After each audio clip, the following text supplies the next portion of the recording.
বাংলাদেশের অনেক বড় বড় মঞ্চে সাইদি সাহেব নিয়ে আলোচনা হয়, হতেই পারে একজন আলেমের ভালো দিকগুলি আলোচনা হোক, এটা আমরা বিরোধিতা করি না। কিন্তু সাইদি সাহেবের আলোচনা হলে কোনো অসুবিধা হয় না, আমরাও এটার বিরোধিতা করি না। আমরা যখন হযরতে শাহজালাল, শাহপরান, বড় পীর আব্দুল কাদের জিলানী, খাজা মঈনুদ্দিন চিশতি, বড় বড় আল্লাহর ওলিদের কথা বলি, তখন আবার ওনারা চেহারা মলিন করে বলে যে কিচ্ছা কাহিনী বলতেছে। এটা কেমন কথা ভাই? আমি বিরোধিতার জন্য কথাগুলি বলছি না, বোঝানোর জন্য বলছি। সাইদি সাহেবের কথা বলতে চান, বলবেন, যে ভালো দিকগুলি বললে মানুষের মধ্যে উৎসাহ আসবে, সেগুলি বলা কোনো আইব না, দোষ না। আল্লাহর ওলিদের কথা বললে এটা কিচ্ছা হয়ে যাবে, এটা কেমন কথা? সঠিক ইসলাম গ্রহণ করতে হবে। সঠিক ইসলামটা মূলত আল্লাহর ওলিদের কাছে আছে, ঠিক কিনা বলেন? পীর সাহেব ধরার কোনো দরকার নেই। পীর কি করবে, সে নিজেই তো জান্নাতে যাবে কিনা গ্যারান্টি নেই। মানে পীর যারা, মাশায়েখ যারা, তাদের উপরে অ্যাটাক করে করে ওয়াজ করে। আমরা বলছি না সবাই ভালো, কিছু খারাপ তো সব জায়গায় আছে, কিন্তু ভালো পীর যদি না থাকতো, ভালো পীর মাশায়েখরা যদি না আসতো, তাহলে এই বাংলা ভারতে ইসলাম ব্যাপকভাবে প্রচার করছে কারা? ভালো পীর মাশায়েখ যারা, হক্কানি পীর মাশায়েখ যারা, তারাই তো ইসলাম প্রচার করছে। এখন যারা আপনারা ঢালাও ভাবে সেই পীর মাশায়েখদেরকে এনকার করছেন, তাদের নিয়ে সমালোচনা করছেন, নেগেটিভ দিকগুলি শুধু তুলে ধরছেন, পজিটিভ দিকগুলি আলোচনা নাই। এরপরে পীর মাশায়েখদের কথা বলতে বলতে বলতেছে শাহজালাল, শাহপরান ওনারাই জান্নাতে যাবে কিনা গ্যারান্টি নাই।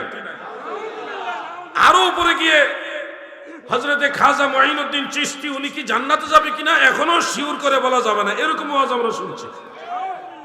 এরপরে যায় আরেকটু উপরে যায় যে সাহাবীরাও সত্যের মাপকাঠি না। যেই মানুষগুলি পীর আউলিয়ার সমালোচনা করে, তারাই কিন্তু সাহাবীদের সমালোচনা করতেছে। হযরত উসমান তিনি এবং হযরত আম্মা জান আয়েশা রাদিয়াল্লাহু তাআলা আনহার সমালোচনা করে, হযরত মুআবিয়া রাদিয়াল্লাহু আনহু সমালোচনা করে, হযরত আবু বকর সিদ্দিক, হযরত ওমর রাদিয়াল্লাহু আনহুমা ওনাদের সমালোচনা করে।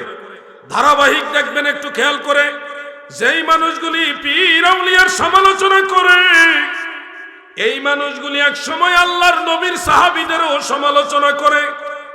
ওইখানে গিয়ে তারা থেমে যায় না, সাহাবীদের সমালোচনা করতে করতে আরেকটু উপরে গিয়ে বলে মুসা নবী এই ভুল করে গেছে, আদম নবী ওই ভুল করছে, ইউনুস নবীও ভুল করছে, বিভিন্ন নবীদেরও ভুল ধরে। নাউজুবিল্লাহ বলেন। দেখেন তাদের সিলসিলাটা কোথায় গিয়ে অ্যাটাক করতেছে। নবীদের ভুল খুঁজতে খুঁজতে এক পর্যায়ে বলে রাহমাতুল লিল আলামিন, আমাদের প্রিয় নবীজি, নূর নবীজি, তিনি দ্বীনের কাজ, ঈমানের কাজ করতে গিয়ে যে সব ভুল ত্রুটি করেছেন, এগুলির জন্য আল্লাহ তাআলা বলছে আপনি তওবা করেন, ইস্তেগফার করুন। এই ধরনের কথাও তারা বলে, তারা লিখেছে। তাহলে তাদের জবান থেকে আল্লাহর ওলিরাও নিরাপদ না।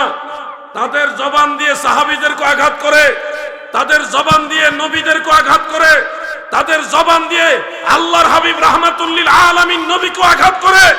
এরপরেও কি আপনারা বলবেন তারা সঠিক মুসলমান? খুব মনোযোগ দিয়ে কথাগুলি শুনবো। আমরা আমাদের ঈমানকে বেশি গুরুত্ব দিই, এই জন্যে আমরা ক্ষমতা লোভী না। হ্যাঁ, প্রয়োজন হলে সুন্নি মুসলমান মানুষের খেদমতে অগ্রসর হবে, কিন্তু আমাদের মূল মাকসাদ ক্ষমতা না, আমাদের মূল মাকসাদ হলো আল্লাহ এবং আল্লাহ রাসূল।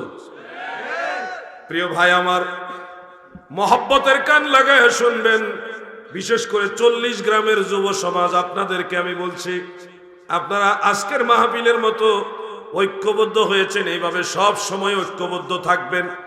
বাংলার নবী প্রেমিক যুবকরা যদি এক হয়ে থাকতে পারে, কোন বাতিলের ক্ষমতা না ইমাম হুসাইনের পতাকা নামাবে। আপনাদেরকে এটুকু বিশ্বাস রাখতে হবে যে আমরা আহলে সুন্নাহ ওয়াল জামাত মানে ইমাম হুসাইনের দল। এই সুন্নি জামাত ছাড়া বিকল্প আর কোন দল জান্নাতে যাবে না। যুবক ভাইরা, আপনারা ফেসবুকে নিশ্চয় একটা বক্তব্য শুনছেন। আপনাদের এই কুমিল্লার একজন বক্তা, তিনি আল্লাহ রসুল সাল্লাল্লাহু আলাইহি ওয়াসাল্লামকে এইভাবে তুলে ধরেছেন যে একজন প্রশ্ন করেছে দাঁড়িয়ে প্রস্রাব করা যাবে কিনা। তিনি সহিহ বুখারী থেকে একখানা হাদিসের অংশ তুলে ধরে এইভাবে নবীজিকে উপস্থাপন করেছেন যে যাত্রাবাড়ির ময়লার ট্যাঙ্কির পাশে আল্লাহর নবী দাঁড়ায় পেশাব করে দিয়েছেন। নাউজুবিল্লাহ। এই কথাটা বলতেও তো আমাদের ভয় লাগে।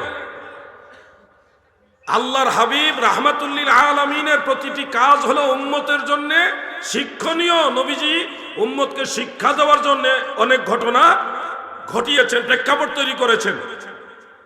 কোন সময় তায়াম্মুম করতে হবে, কোন সময় আপনি ওযু ছাড়া তায়াম্মুম দিয়ে নামাজ পড়তে পারবেন, এটা শিখাইবার জন্য একটা ঘটনা আছে।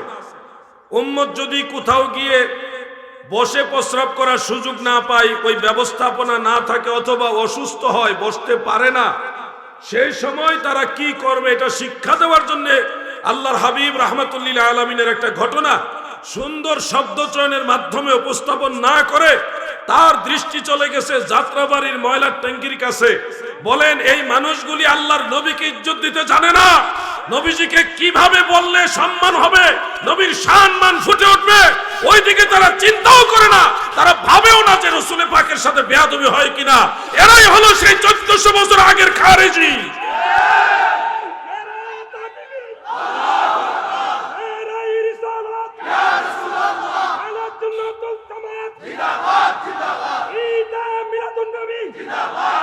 আমি কোন ব্যক্তির বিরোধিতার জন্য কথা বলছি না, কোন ব্যক্তির বিরোধিতার জন্য বলছি না।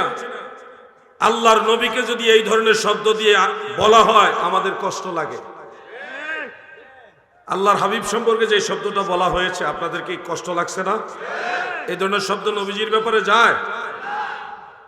যাত্রাবাড়ির পানির ট্যাঙ্কির কাছে এই কথাটা কি আল্লাহর হাবিব রাহমাতুল লিল আলামিনের সাথে যায়? প্রিয় ভাই আমার, যুবক ভাইরা, এই বিষয়গুলি আপনাদের মনে রাখতে হবে। তাদের জবান থেকে আল্লাহর রাসূল নিরাপদ না, আর পীর আউলিয়া সম্মান পাবে তাদের কাছে, এটা তো আশাই করা যায় না। আমরা কখনো কোনো আলেমের আলোচনাকে নেগেটিভ ভাবে দেখি না।